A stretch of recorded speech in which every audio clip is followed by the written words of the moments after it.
रुनकता स्थित केकेजीआई group of institute पर प्रवेश पत्र न मिलने पर परीक्षार्थियों ने जमकर हंगामा काटा। वहीं इस मामले में इंस्टीट्यूट के चेयरमैन ने परीक्षा छूट जाने की जिम्मेदारी स्वयं छात्रों को लेने की बात कही। थाना सिकंदरा क्षेत्र के अंतर्गत रुनकता स्थित केकेजीआई ग्रुप ऑफ इंस्टीट्यूट में आए परीक्षार्थियों में प्रवेश पत्र न मिलने पर जमकर हंगामा काटा। पेपर छूट जाने पर परीक्षार्थियों का गुस्सा फूटकर बाहर आया। वहीं इंस्टीट्यूट के चेयरमैन ने परीक्षा छूट जाने की जिम्मेदारी स्वयं छात्रों को लेने की बात कही और कहा कि परीक्षार्थियों को फीस जमा करने को लेकर 1 माह पहले ही नोटिस के माध्यम से अवगत करा दिया गया था। वहीं परीक्षार्थियों ने बताया कि प्रवेश पत्र न मिलने पर परीक्षा छूट गई है। इंस्टीट्यूट के चेयरमैन ने कहा फीस जमा नहीं करने के बावजूद भी प्रवेश पत्र दिए जाएंगे, लेकिन इन सभी को लिखित में फीस जमा करने की तिथि देनी होगी। जबकि छात्र छात्राओं का कहना है कि यदि प्रवेश पत्र दिए होते तो परीक्षा नहीं छूटती। मैंने इस कॉलेज में एडमिशन लिया था। मेरा एडमिशन बरेली में गवर्नमेंट इंस्टीट्यूट में भी हो रहा था, लेकिन मेरे पास कुछ फाइनेंशियल इश्यूज़ थे जिसके कारण मैं वहाँ पर एडमिशन नहीं ले पाई और मेरी बच्ची छोटी थी जिसके कारण मैं डेली नहीं जा सकती थी, क्लासेस अटेंड नहीं कर सकती थी। मेरे पास एक दिन इन लोगों का फ़ोन आया इनकी तरफ से और इन्होंने मुझसे कहा कि हम ज़ीरो फीस पर एडमिशन ले रहे हैं। एडमिशन ये बताइए कि प्रदर्शन किस बात को लेकर किया जा रहा है? प्रदर्शन आज हमारा एग्ज़ाम था डीएलएड का 4th सेमेस्टर का आज हमारा एग्ज़ाम था। मॉर्निंग शिफ्ट आज हमारे 2 पेपर थे। मॉर्निंग शिफ्ट का हमारा पेपर का एडमिट कार्ड इन्होंने रोक लिया। इन्होंने हमें पेपर नहीं देने दिया फ़ीस के चलते। 25,000 रुपये फ़ीस इन्होंने हमसे मांगी थी और जिस पर हमने कहा भी था कि हम शाम तक फ़ीस अपनी पे कर देंगे। हम सारे बच्चे इसी परेशानी से जूझ रहे थे सुबह से।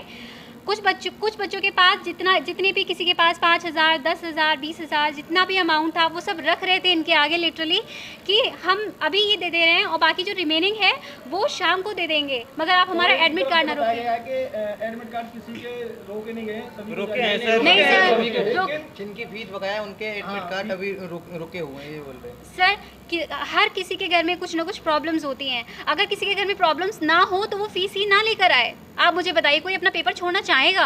नहीं छोड़ना चाहेगा। प्रिंसिपल साहब की ओर से आपको किस तरह का आश्वासन मिला?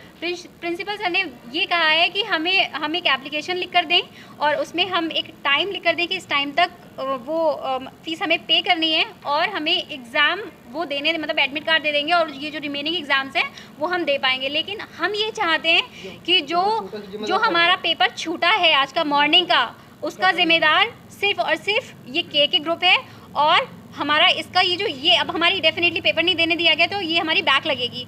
तो जब हमारा बैक पेपर होगा उसके साथ हम अपनी सारी फ़ीस पे करेंगे और हमें ये एग्ज़ाम्स देने दिए जाएँ। सर हमसे फ़ीस ज़्यादा मांगी जा रही है, इसलिए हम इस पर प्रदर्शन कर रहे हैं। यहाँ पे हमसे जो तय की थी फर्स्ट ईयर में उस हिसाब से हमारी गवर्नमेंट ने फ़ीस दे दी है इनको 40,000 रुपये, 20,000 रुपया पर ईयर के हिसाब से।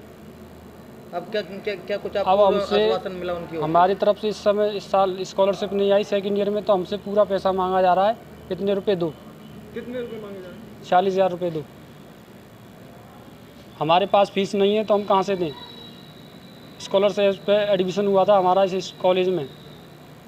पुलिस का किस क्या तरह कहना है? का आश्वासन मिला, क्या समझे? पुलिस ने ये कहा है आप अपना एग्ज़ाम दो, एग्ज़ाम देने के बाद आप पे जो कुछ भी हो तो पैसा दो, नहीं है तो नहीं है।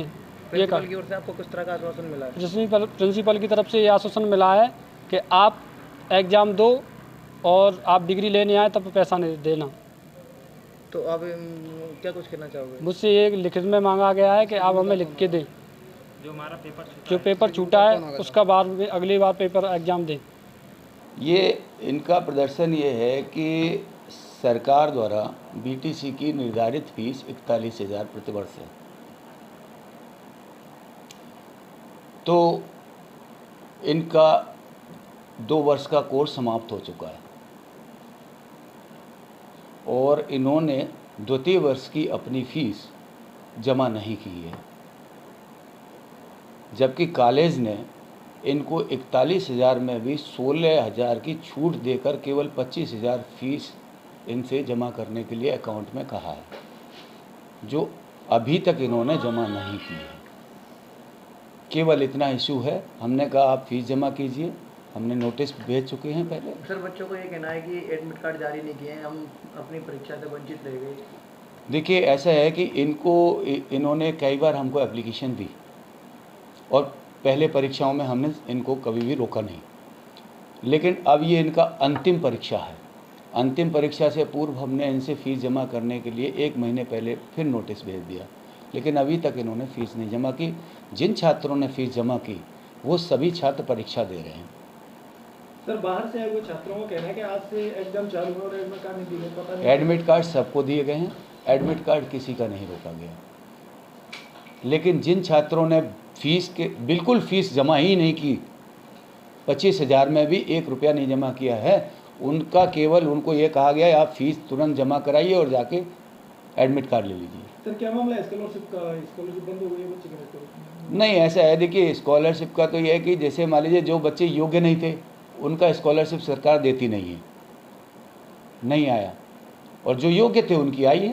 सर ये बच्चे प्रदर्शन कर रहे हैं, उनको आप किस तरह से संदेश देना चाहो, क्या कुछ कहना चाहोगे? मैं तो ये कहना चाहूँगा कि ये बच्चे हमसे केवल अपना एडमिट कार्ड लें और परीक्षा देने जाएं, लेकिन हमारे कॉलेज की जो भी फ़ीस है, चूँकि आज जो है फ़ीस की ज़रूरत है, अगर फ़ीस नहीं जमा करेंगे 2 साल कोर्स पूरा होने के बाद, उसके बाद 6 महीने ऊपर हो चुके हैं, तो फिर कॉलेज में हम स्टाफ को कहाँ से सैलरी या तनख्वाह देंगे? सर प्रदर्शनकारी छात्रों में कितने लोगों ने फीस जमा नहीं की है? लगभग 10, 12, 15 लोग हैं लगभग। क्या ये जो प्रदर्शन कर रहे हैं छात्र छात्रा ये लोगों ने फीस जमा नहीं किया? बस इन्होंने जमा नहीं।